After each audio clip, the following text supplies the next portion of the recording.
Pregunta número 457, formulada per la diputada senyora Oltra, del grup parlamentari Compromís, al conseller de Sanitat sobre la qualitat assistencial sanitària. Té la paraula, senyora Oltra. Gràcies, senyor president.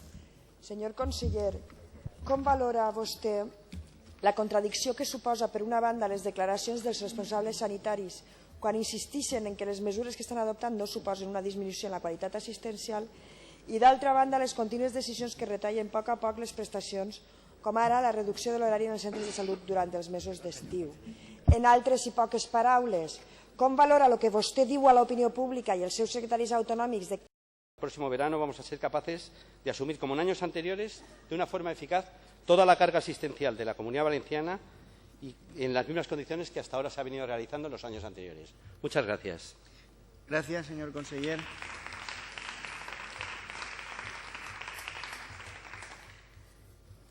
Señora Oltra.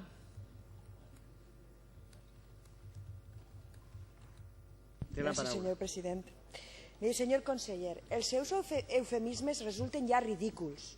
Vull dir, vostès no poden vindre ací a dir que van a retallar en horaris i la gent no tindrà el servei de vesprada que tenia abans i dir que això no afecta a la qualitat assistencial. És més, dir que se donaran les mateixes condicions. Però no veu vostè que no?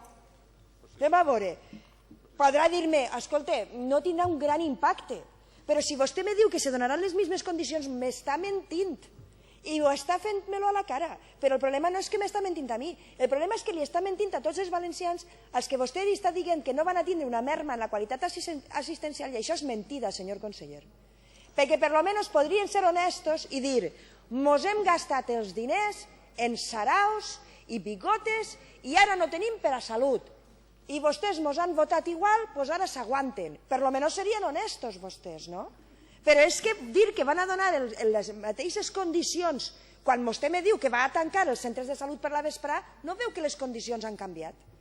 No veu que els centres de salut són la mare de l'atenció primària i és on la gent acudís i quan se'l troben tancat aniran a les urgències hospitalàries, amb la qual vostès a damunt van aconseguir el contrari de lo que volen aconseguir, i és encarir encara més la sanitat, perquè és evident que un servei d'urgència hospitalari és més car que un servei d'urgències o un servei continuat en atenció primària. Senyor conseller, no veu vostè que no? Que les PAC les van a saturar, perquè la gent, clar, els que sàpiguen aniran a la PAC, els que no, al centre hospitalari més proper, i que això és una merma, que no és el mateix anar al centre de salut, que el tens a 5 minuts de ta casa, que tindre que buscar el punt d'atenció continuada, tindre que anar a l'hospital, sobretot si és la nova fe i te toca allà on l'han posat vostès, al mig de l'horta.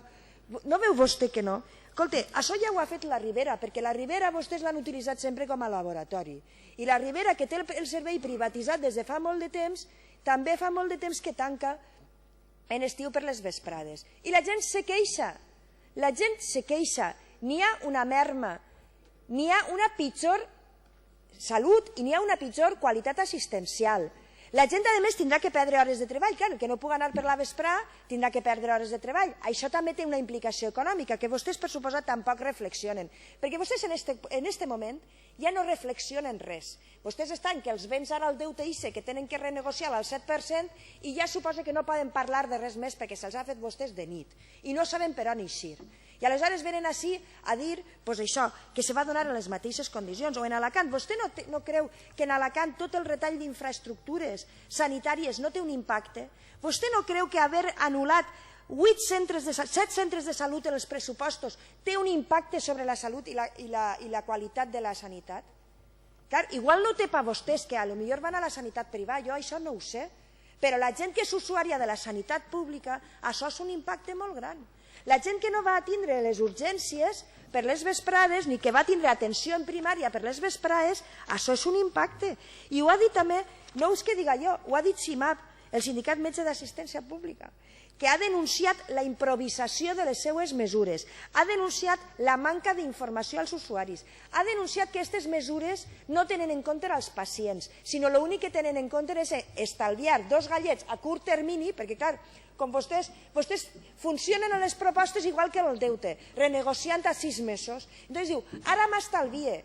Clar, però què passarà quan se cronifiquen malalties, quan la gent deixa d'anar al metge, quan això tinga un impacte en la salut pública perquè, per exemple, algú que té una malaltia infecciosa no ha anat al metge perquè o bé no tenia horari, volia estalviar-se la cua o volia estalviar-se un servici que no se dona en condicions, senyor conseller.